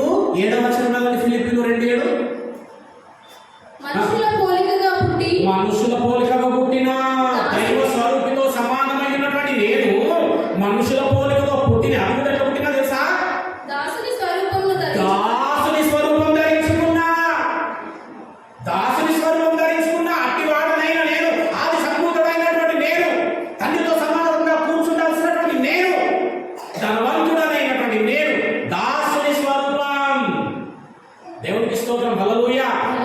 దాసుని స్వరూపం ధరించుకొని ఉన్న నేను. దాసుడు అంటే ఎట్లుంటాడో తెలుసా అండి? దాసుడు అంటే ఏంటో తెలుసా? దాసుడు యజమాని. ఓకే, ఈ దాసుడు అంటే ఏంటంటే ఈ దాసుడి పైన ఈ అధికారికి సర్వ హక్కులు ఉంటాయి. ఎంత వరకు ఉంటుందంటే ఒకవేళ ఈ యజమాని దాసుని చంపేయాలా అనుకున్నా చంపేయవచ్చు, అది నేరంగా పరిగణింపబడదు. అంటే దాసుడైనటువంటి వాడికి తన పైన తనకే కాదు తన శరీరము పైన సహితము తనకు అధికారం ఉండదు. హల్లెలూయా. అది దాసుని స్వరూపం. అంటే ఇప్పుడు నువ్వు ఎట్లుంటావా? దాసుని స్వరూపం అంటే ఎట్లా? నీ పైన కానీ నీ శరీరం పైన సైతం నీకు ఏ విధమైనటువంటి హక్కు అధికారం లేదండి. నా ఇష్టం, నేను ఇట్లానే ఉంటా, నేను అట్లానే తాగుతా, నేను ఇట్లానే తిరగతా, నేను ఇదే చేస్తా, కుదరదు. నీకు మీకు విషయం చెప్తున్నా, నేను నాకు బతకాలనిపిస్తలేదు, చచ్చిపోతా, జాగ్రత్త. ఆత్మహత్య నేరము. నువ్వు దాసుడివి. నేనిచ్చిన బతుకు కాలం అంతా ఏ విధమైన పరిస్థితులు స్థితిగతులు ఎదురైనా నా నామమును సహించి భరించి ఎదుర్కొని బతకాలంటే చావడానికి నిద్రపడవు. నువ్వు నా సొత్తు కదా. ఆత్మహత్య చేసుకుంటే నరకానికి పోతారు. స్ట్రేట్ గా చెప్తున్న స్టేట్మెంట్ ఇది. ఏ పరిస్థితిలో ఉన్నావో ఏ పరిస్థితిలో ఉండండి, దేవుడి అందు బతకండి అంతే. దేవుడి కొరకు సహించండి, భరించండి, ఎదుర్కోండి అంతే. చస్తా అంటే కుదరదు. నా శరీరంలో నా ఇష్ట ప్రకారంగా దీనిని నడుపుతా అంటే కుదరదు. నరకం నరకమే. హల్లెలూయా. అని అన్నాడు కన్నా, బ్రదర్ మీరు అంత స్ట్రేట్గా చెప్తే వస్తారా అండి? మీరు ఎంత స్ట్రేట్గా భయపెడుతుందని మీ వాక్యం పెట్టే అన్న సూపర్ అన్నాను అని చెప్పి. హల్లెలూయా. ఏమైనా కానీ చెప్పవలసింది చెప్పేట్టుగానే చెప్తా. దేవుడికి స్తోత్రం, హల్లెలూయా. అట్లాంటి ఆయన ఎక్కడ పుట్టినాడండి? యెరూషలేములో. అవునా? ఎక్కడ పుట్టినాడండి? ఆయన బెత్లెహేములో పుట్టినాడు. అందులో ఎవరికి పుట్టినాడండి? దీనురాలైన మరియా. పెరిగింది ఎక్కడో తెలుసా? నజరేతులో.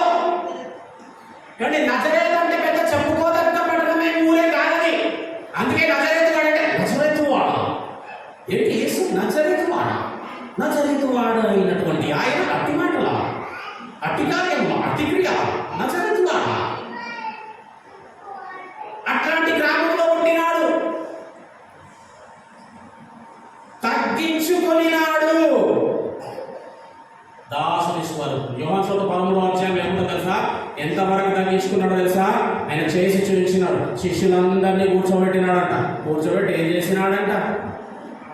హల్లెలూయా. ఏం చేసినాడు? కాళ్ళు కడుగున్నాడు. ఆ పరిస్థితి మనకే కనుక వస్తే ఆ గ్లాస్ దీపో తాగింటాడు. దీపో హల్లెలూయా. ఆ అతిథి వస్తే వాడిని లాస్ట్ ముందు వచ్చేసరికి అక్కడ ఎవరు ఉండరు. అందులో ఎందుకంటే అలసిపోయాడు.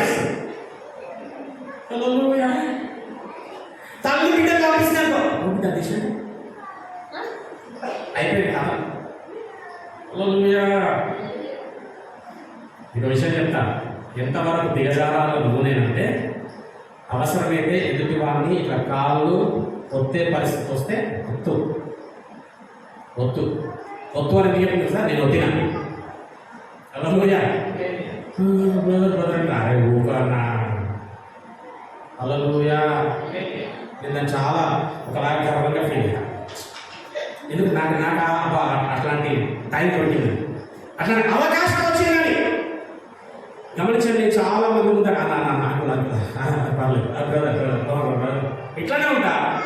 ఒకవేళ అనుకుంటున్నారు ఇద్దరేమో అనుకుంటున్నారు, నో ప్రాబ్లం. నేను వాక్యం చెప్తాను, వాక్యం వస్తుంది, నేను పాటలు పాడతాను, పాటలు రాసిన ఛానల్ ఉంది, అది చూపించుకోను, అస్సలు చూపించుకోను. ఎక్కడే సార్ నా తోటి సేవకుడు ఎవరైనా కనిపిస్తారు బాగుంటాడు, మంచిగా అనిపిస్తుంది. హల్లెలూయా. హల్లెలూయా. ఏం చేయాలంట? కాళ్ళు కాళ్ళు హల్లెలూయా అంతవరకు దిగాల. ఎందుకంటే ఆయన దిగిండు. అంతవరకు నువ్వు రేపు అవకాశం వస్తే తగ్గాల. తగ్గుతారా? తగ్గుతారా? Super, very good. ఆయన తగ్గిండే కాబట్టి దేవుడు ఆయన ఏమన్నాడు ఒకసారి చూడండి అమ్మా, ఒకసారి దేవుడు ఆయన ఏమన్నాడు చూడండి. ఆయనకు ఏ విధమైనటువంటి అధికారం ఇచ్చిన ఫిలిప్పీలకు రాసిన పత్రిక 9వ వచనం చదవండి. పాట వేయాలి మనం.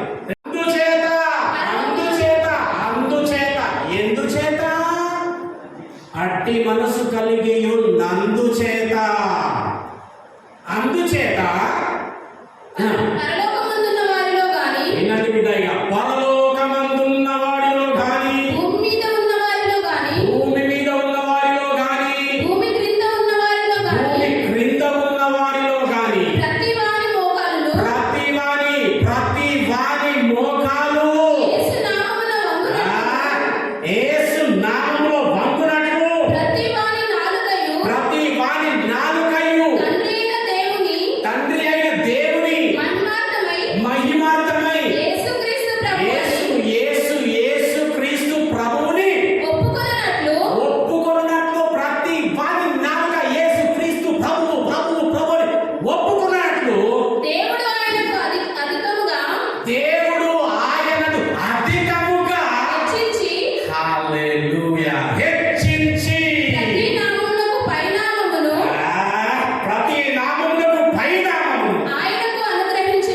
దేవునికి స్తోత్రం. అది ఎందుకు అంతగా హెచ్చించినాడండి? ఎందుకు ఆయన అంతగా హెచ్చించినాడండి?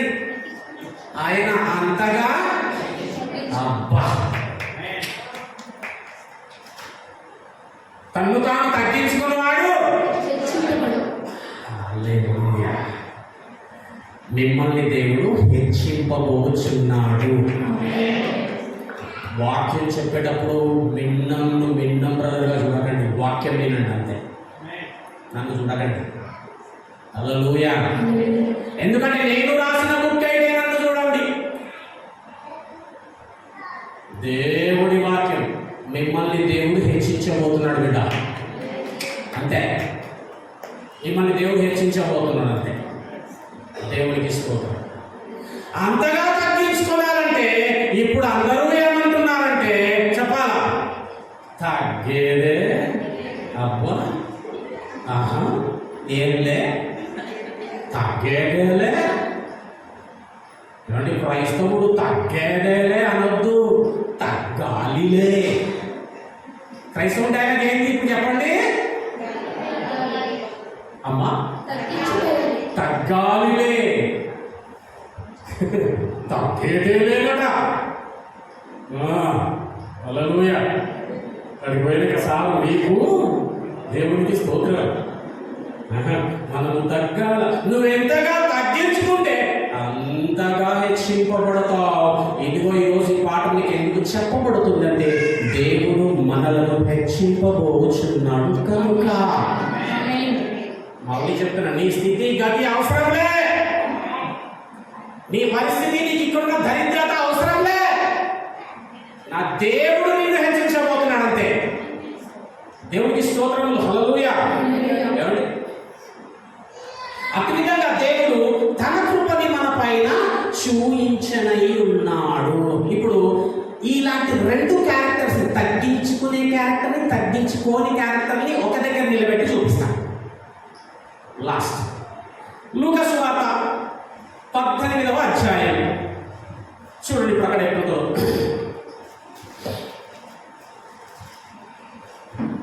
లూకా సువార్త 18వ అధ్యాయం 10వ వచనం చదవడమా?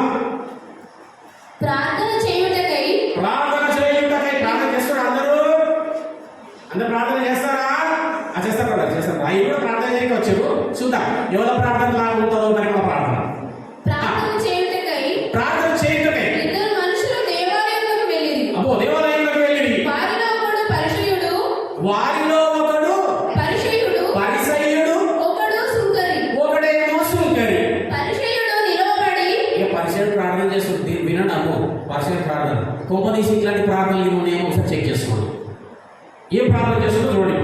పరిసయ్యుడు నిలబడి, దేవా దేవా నేను చోరులను ప్రభువా, అన్యాయస్తులను ప్రభువా నేను చోరులను, అన్యాయస్తులను అట్లా అన్యాయస్తులను, వ్యభిచారులనైనా వ్యభిచారులాగా ఇతర మనుషుల వలనైనను ఇతరుల మనుషుల్లాగానైనను ఈ సుంకరి అంతేందుకు ప్రభు కాకుండా ఈ సుంకరుడి లేకైనను ఉండనందుకు అప్పనే ఉండనందుకు నీకు కృతజ్ఞత. ఆయన గుర్తున్నాడు ఇలా ప్రార్థన, నీకు కృతజ్ఞతలంట. హల్లెలూయా. ఈడిలాగా ఆడిలాగా ఆలలాగా అంతేందుకు ప్రభు డైరెక్ట్ ఇది పట్టుకున్నాడు. నీకు కరెక్ట్ అర్థం కావాలంటే ఈ సుంకరలాగా తినడు. సుంకరలాగానైనాడు, సుంకరలాగానైనాడు. అమ్మ వాక్యం తల్లి. ఉండనందుకు నీకు కృతజ్ఞతాస్తుతులు చెల్లించుచున్నాను. అమ్మయ్యా, ఉండనందుకు ఇలా దేవుని లేదు జోక్యం ఉన్నట్టు పాల్గొన్నట్టు ఆయన కూడా నీకు కృతజ్ఞత వస్తుందా? హల్లెలూయా. ఉంటాయా మన ప్రార్థనలో? ప్రభువా నాయన, అమ్మో నాయన, వాళ్ళ లేకనైతే పెట్టలేవు తండ్రి, అవునా? వీళ్ళ లేకనైతే చూడలేవు తండ్రి, అవునా? హల్లెలూయా. వాడట్లాగే చేస్తారు ప్రార్థన.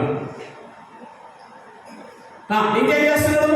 వారమునకు 2 మారులు అంతేకాదు ప్రభువా, నేను వారమునకు మంగళవారం శుక్రవారం కూడా ప్రభువా ఉపవాసము చేయుచు ఉపవాసం చేస్తున్నా ప్రభువా. నా సంపాదన నేను అంతటిలో ఉపవాసం చేస్తాను ప్రభువా. కడుపు మాసం ఉపవాసం ప్రభువా. పార్సల్ ప్రభువా. కొంతమంది ప్రభువా మటన్ బంద్ ప్రభువా, హౌస్ బంద్ ప్రభువా. ఉపవాసంలో బాగా ఏంటమ్మా బ్రదర్, నేను ఫాస్టింగ్ వచ్చినాను కదా. అంటే ఎప్పుడమ్మా అంటే నేను పార్సల్ అంటే పొద్దుగాల బ్రదర్, మధ్యాహ్నం రాత్రి దేవునికి ఇస్తాను.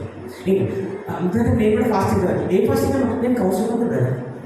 అమ్మా నాకలే ఎప్పటిదాకా 40 తర్వాత మళ్ళా సేమ్ రొటీన్. హల్లెలూయా. కొంత ప్రభా నేను అద్దిన ఇద్దిన ఏదిన ప్రభా నాతో మరి ఎట్లా బిడ్డ చూసి మాట్లాడాలి. తిండికంటే మంచిది చూసి మంచి డైట్. హల్లెలూయా. ఇంకో ప్రభా నేను ఇద్దిన అద్దిన తాగకుండా ఎట్లా బిడ్డ ఓన్లీ డ్రై ఫ్రూట్స్ తింటున్నావు. Only dry fruits. ఏమి ఫాస్టింగ్ సరే ఉన్నదే ఉండక సంఖ్య ఇంట్లో ఉంటాడా? ఇన్విటేషన్ రావద్దు. వస్తే 10 మందిలో పోతాడు, 10 మందితోనే తింటాడు. అందరూ మాంసంతో తింటే పక్షాతో తింటుంటాడు. ఇప్పుడు ఈ 9 మంది అంటారు ఏం కూడా పూరేసుకో చెప్పాలా ఫాస్టింగ్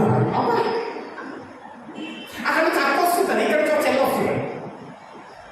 ఆ చెల్లెని చూడగానే అక్క మంచిగా నడుస్తుంటుంది, కానీ చెల్లెని చూడగానే కొంచెం అప్పుడు చెల్లి వచ్చాడు కాబట్టి ఏంటంటే చాలా వీక్ అనిపిస్తున్నావు చెప్పాలి. ఒక బ్యానర్ వేస్తారా? నేను గోడకప్పుడు ఇప్పుడు నువ్వు బ్యానర్ వేస్తా రాదన్నా. హల్లెలూయా. ఉండడం తప్పు కాదు, కానీ నిజమైన ఉపవాసం ఏం చెబుతుంది వాక్యం అంటే యెషయా 58లో చదివిన ఉపవాసం, క్రియలు మారేటటువంటి ఉపవాసం. మీరు చెయ్యండి, అన్నం మానేసి ఉపవాసం చెయ్యండి, మంచిదే, కానీ ఆరోగ్యాన్ని చూసుకొని చెయ్యండి. మీ ఆరోగ్యం చూసుకోకుండా ఒక ఒక ఒక దేవుడు అనేటటువంటి భావంలో వెళుతూ రేపు ఏదైతే దేవుడికి మనము రుద్దొద్దు. ఆరోగ్యం చూసుకోండి, అన్ని దేవుడు అనుగ్రహించి తినడానికే. కానీ ఆ తినడం ఎట్లా అంటే ఎట్లా మితముగా. చాలా మంది మన స్కూల్లో తిరుగుతున్నారు, అన్ని ఫ్యామిలీ ప్యాకెట్ కలుగు ఎక్కువగా తిని సమయంలో ఉన్నది. తిండి పోతు అయితే నీ గొంతుకు కత్తి పెట్టుకొని అట్లా అన్ని అన్ని విషయంలో మితంగా ఉండాలి అక్కడ క్రైస్తవం. దేవుడు నామమునకు స్తోత్రం. నేను ఉపవాసం ఉంటా ప్రభువా. ఇంకా వారమునకు 2 మారులు ఉపవాసము చేయుచు ఉపవాసం చేస్తూ నా సంపాదన అంతటిలో అంతేకాదు ప్రభు, నా సంపాదన అంతటిలో 10వ వంతు చెల్లించుచున్నానని తనలో తాను ప్రార్థించుచుండెను. తాను ప్రార్థిస్తున్న 10వ వంతు కూడా నేను ఇస్తున్నా ప్రభువా. ఇప్పుడు నెక్స్ట్ క్యాండిడేట్ కమాన్. అయితే సుంకరి ఆ సుందరి వచ్చేసేపు ఏ ప్రార్థన చేస్తున్నావు? దూరముగా నిలుచుండి దూరముగా నిలుచుంది ఆకాశం వైపు కన్నులెత్తుటకైనను ఆకాశంలో కన్నులు ఎత్తుటకైనను ధైర్యము చాలక రొమ్ము కొట్టుకుంటూ దేవా దేవా పాపినైన నన్ను కరుణించుమని పాపినైన నన్ను కరుణించు ప్రభువా అని పలికెను. మనం ప్రార్థన చేసింది తెలుసా? ప్రభువా నేను నీకు ఏదైనా ప్రభువా ఆయాసకరమైనది ఉంటే క్షమించు. ఉంటే అంటే ఉండనట్టు, ఏది ఉండనట్టు. ఇప్పుడు ప్రార్థిస్తుందంటే ప్రభువా నీకు నచ్చినటువంటి ఏదైనా ఉంటే క్షమించు ప్రభువా. చూడు ప్రభు, నువ్వు చూడు అంటే నీకు వీలైనప్పుడు వచ్చి చూడు. నేను ఉన్నాననుకో క్షమించు అంటే నాకు తెలిసిన మనం కాబట్టి కూడా అన్నట్టు మాట అర్థం. ఒప్పుకోలు ప్రార్థన, ఒప్పుకోలు ప్రార్థన ఉండాలా. నా లోపల పాపం ఉంది, నన్ను క్షమించు. అతని కంటే ఇతడు నీతిమంతుడుగా తీర్చబడి పరిసయ్యుని కంటే సుందరి నీతిమంతునిగా తీర్చబడి తన ఇంటికి వెళ్ళనని నీతో చెప్పుచున్నాను. తన్ను తాను హెచ్చించుకొనువాడు. ఇది ఈ యొక్క పాఠంలో మీటింగ్లో వాగ్దానం నీకు. తన్ను తాను హెచ్చించుకొనువాడు తగ్గింపబడతాడు. జాగ్రత్త. తన్ను తాను తగ్గించుకొనువాడు ఎవరైతే తగ్గించుకుంటారో హెచ్చించబడుననియు చెప్పెను. దేవుడు మిమ్మును హెచ్చించునుగాక, ఆమేన్. మీరు బహుగా తగ్గించుకొందురుగాక. ఆమేన్. హల్లెలూయా. హల్లెలూయా. క్రీస్తు యేసునకు కలిగిన మనస్సు ఇది. ఈ మనసు కలిగి నువ్వు ఏం చేస్తావో, దేవుడి సేవలో ఏమి ఇస్తావో, ఏ విధంగా ముందు ఉంటావో, ఏం ప్రార్థన చేస్తావో అంతా ఫలభరితమే. అబ్రహాం చెప్పాడు, అబ్రహాం ఈ పాఠం చదవడానికి పో అన్నాడట. అంతే, మాట మాట్లాడాలి, వెళ్ళిపోయింది అంతే. తగ్గించుకున్నాడు దేవుడు దగ్గర, ఒక మాట మాట్లాడలే. అప్పుడు అబ్రహాం దగ్గర ఒక పుస్తకం లేదు, ఒక మాదిరికైన జీవితం లేదు. మనకందరూ 66 పుస్తకాలు కళ్ళ ఎదుట సాష్టాంగా కనిపిస్తా ఉన్నాయి. ఎంతో మంది జీవితాలు మాదిరిగా కనిపిస్తున్నాయి, కానీ మాట మాత్రం వినడం లేదు. తగ్గించుకోవడానికి మరి ఒక మాట, ఏ పిల్లలు ఏంటది? తగ్గించుకోవడము అనేటటువంటి మరి ఒక మాట ఏంటి అనేసి అంటే, మాట వినడమే తగ్గించుకొనుట. హల్లెలూయా. దేవుని మాట అబ్రహాము విన్నాడు. ఏం జరిగిందండి? హెచ్చించిందా లేదా అబ్రహాముని? వినండి, భూమి మీద ఎక్కడికన్నావో అబ్రహాము అంటే గుర్తుపట్టడం ఉంటాడు.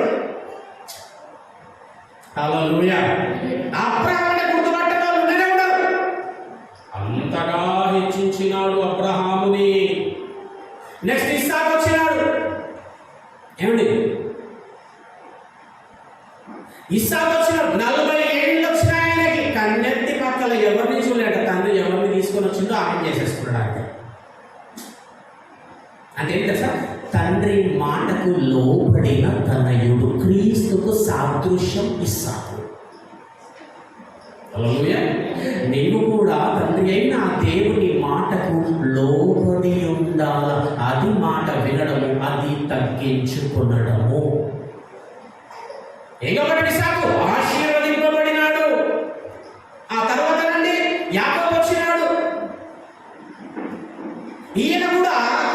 మామ చేతిలో 10 మార్లు జీతం మార్చబడ్డాడు. పాపం ఎన్నో మార్లు మోసపోయినాడు. కానీ వెళ్ళడం ఎట్లా వెళ్ళాడు తెలుసా? ఆశీర్వదింపబడి వెళ్ళినాడు. ఎందుకు తెలుసా? దేవుడిని ఆధారం చేసుకొని ఉన్నటువంటి వాడు. తర్వాత యోసేపు విషయంలో కూడా చూస్తే బానిసగా వెళ్ళిండు, రాజైనాడు. ఎలా? దేవుడికి చాలా విధేయుడిగా బ్రతికినాడు గనుక. ఒక దానియేలు బానిసగా ఉండబడికి బబులోను సామ్రాజ్యానికి ప్రధానిగా అయినాడు. దేవుడు ప్రధానిగా చేసినాడు. అట్లాగే ఒక యోబు విషయంలో చూస్తే తగ్గించుకున్నాడు కనుక హెచ్చింపబడ్డాడు. కోల్పోయినవన్నీ రెండంతలుగా దేవుడు మరలా అనుగ్రహించినాడు. దేవునికి స్తోత్రం.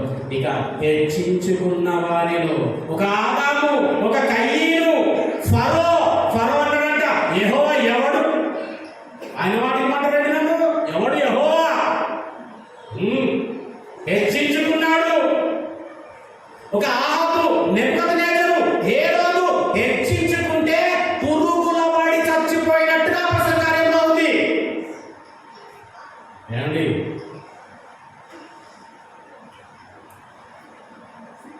సంఘం అంటే దేవుని ఒక్క శరీరం.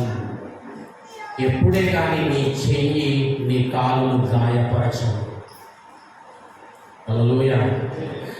ఎక్కడ ఏ అవయవ భాగము గాయమైన శరీరం అంతా బాధపడుతుంది కదా.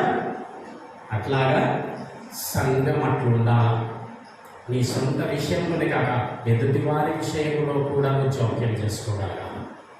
దేవుడు నామానికి స్తోత్రం. హల్లెలూయా, హల్లెలూయా.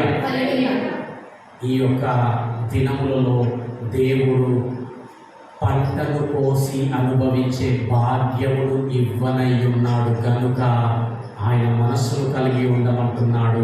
నువ్వెంతగా నా మనస్సు కలిగి నువ్వు తగ్గించుకుంటావు బిడ్డ, నేను అంతగా హెచ్చిస్తా. ఫలభరితమైన జీవితాన్ని నీకు, నీ పిల్లలకి, నీ కుటుంబానికి దయచేస్తానని దేవుడు చెప్పిన మాట. హల్లెలూయా. ఇప్పుడు ఒకసారి చెప్పండి, నేను క్రీస్తు యేసునకు కలిగిన మనసు కలిగి ఉంటాను అనేది ఒకసారి పక్కన కూడా చెప్పు. నేను క్రీస్తు కాదు అని, నువ్వు క్రీస్తు యేసున కలిగిన మనసు కలిగి ఉంటు కాదు, నేను క్రీస్తు యేసున కలిగిన మనసు కలిగి ఉంటానని చెప్పు. అమ్మ మీ పక్కన వాళ్ళని చెప్పకపోతే ఒకసారి చేయలేము. Very good. ఇప్పుడు అదే పక్కన చెప్పండి, నీ ఎదుట నేను తగ్గించుకుంటా అని చెప్పు.